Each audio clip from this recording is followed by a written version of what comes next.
Hey guys, how's it going? This is the first ever drive of my two-wheel drive XL5.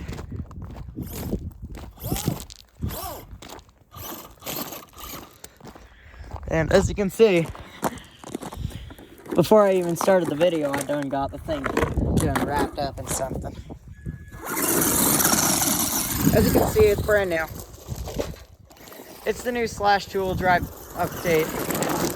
Basically what they did is they silently released a more modern version. It comes with a better looking body, modern graphics, a slightly more powerful motor and ESC, and it comes with much beefier suspension and linkages. The Ultra Shocks are horrible as always, but besides that, it's pretty much great. I didn't film an unboxing because it's my car, but out of the box, what it came with was everything you need. It came with a nickel metal hydride, but I am running a LiPo. I've already modded the gearing. It is currently running a 90-tooth steel spur gear connected to a 23-tooth pinion. In my speed trials, it did about 40 miles an hour, which is way faster than stock because of the gearing. The metal gearing plus almost locking up the slipper clutch actually adds almost 10 miles an hour. Just simply because the plastic takes in a little bit more of the impact and of the gears meshing and doesn't put it out as good. So the metal gearing has improved a good amount. Tomorrow I'm building my new short course. I'm just out driving it today. This isn't the true first drive. I put a pack through last night just to test it to make sure everything's working great.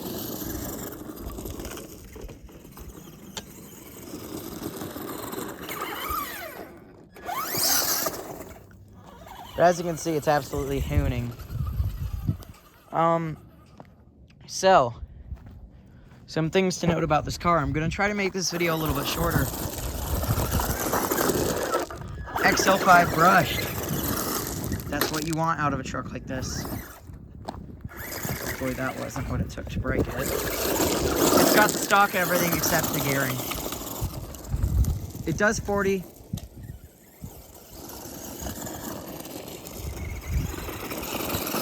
Which is mostly a higher end top speed.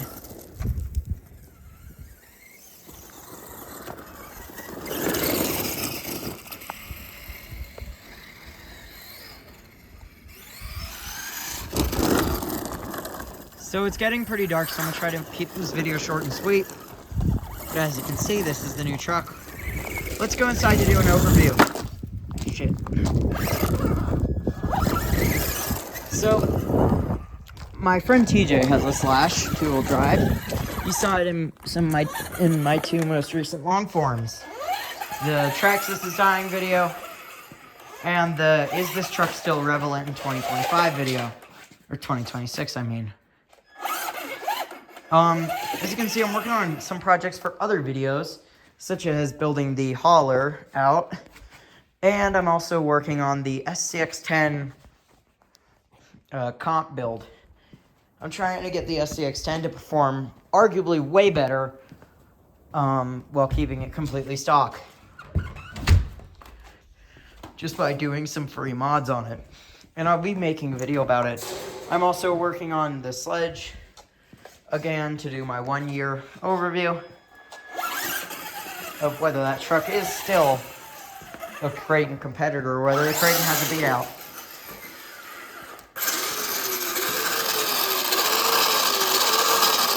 As you can see, it is brushed. It is kind of slow because it's brushed, but not extremely slow. But it's not going to be brushed for very long. I'm thinking of either a VXL 3S or a Castle system. The body was looking super clean, and I put tape on the roof to protect it in a rollover. But I rolled over so hard yesterday when I was just putting a pack through on the road because I was speed running it and it flipped onto its back in a backflip, and the body just scraped hard. But everything else looks brand new. I've done the duct tape on the inside to protect the paint, and I have some strips of packing tape in certain spots to protect the exterior of the body. It's a very nice truck. And it is honestly not that badly priced for Traxxas. Being $270, it is a little bit hefty, at that price. However, compared to some other trucks of this size, I don't know if they make a 1/10 scale Mojave, but I know they do make the Fury. It is more expensive than the Fury, but it is also faster.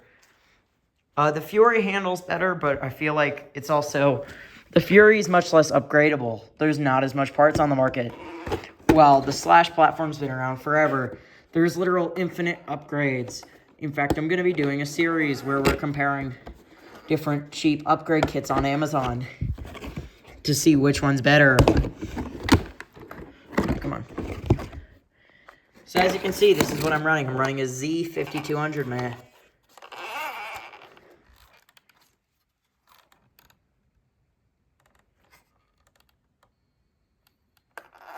The shocks are pretty good.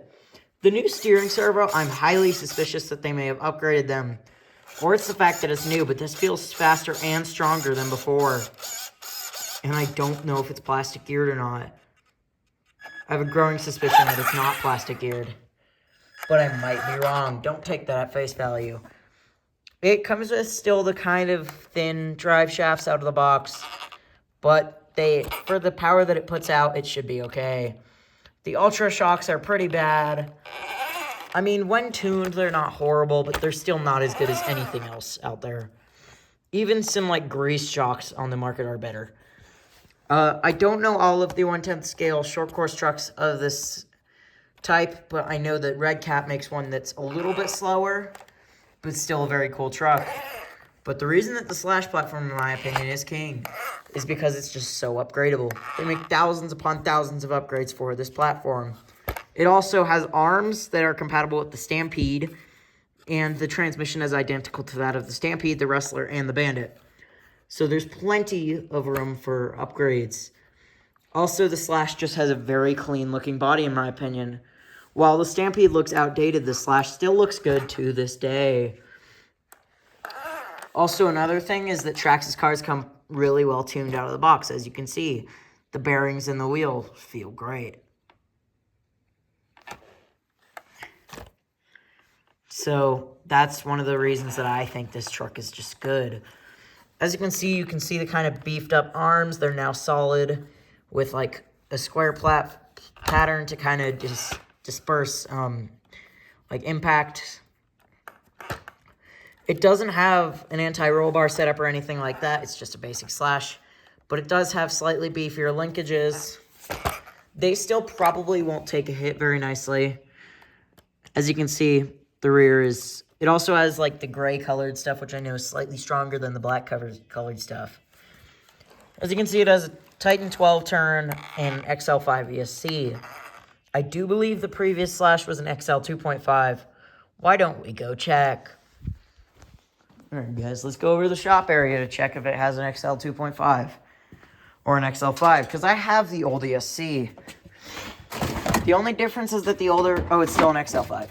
The older XL5 came with a heatsink. However, I do believe they're the same. Honestly, I don't think that ESC needs a heatsink. It's for low-end Traxxas. It's not going very fast. You can't really push these things. I mean, it's definitely not going to be capable in sand because of the Titan 12 turn. They burn out extremely easy in sand. But I do believe it's great in dirt and off-road. And on-road, too. It doesn't handle amazing. Like, it leans a little bit too hard and then it skips. But honestly, it's because of the high CG chassis. I kind of like the high CG chassis because of how I drive. You can jump it much harder without bottoming it out. As you can see, this is the high center of gravity chassis. Yes, it makes your handling worse, but it makes your jumping performance a little bit better. It also means that your chassis won't get super dinged up by rocks, and the body will fit perfect. And you won't be able to see the chassis through the body. And also, the nice thing about the Slash platform is it's supposed to look like a short course truck, and this part in the rear, with the body on, kind of does look like rear linkage on a short course truck. It doesn't exactly, but it adds a tiny bit of scale detail. This truck still doesn't come with the light kit out of the box, which I am disappointed in. But besides that, I am pretty impressed in the new Slash. It does not use pins for the body, but it does still use the pin battery tray design. But that's okay. It still uses the TQ radio, obviously. It's still Traxxas at the end of the day. It comes with a shorter antenna, however, that doesn't stick out of the body, so it won't get sheared off in, like, a rollover. As you can see, this truck is very impressive. This is part 1 to a series. In this series, I will be upgrading this truck to see if it can compete with my friend Slash. I'm also building a track. You'll see the video about the track very soon. But anyways, guys, I will see you guys probably Monday. So until then, like, subscribe, comment what your favorite two-wheel drive RC car is. And I will see you guys next time.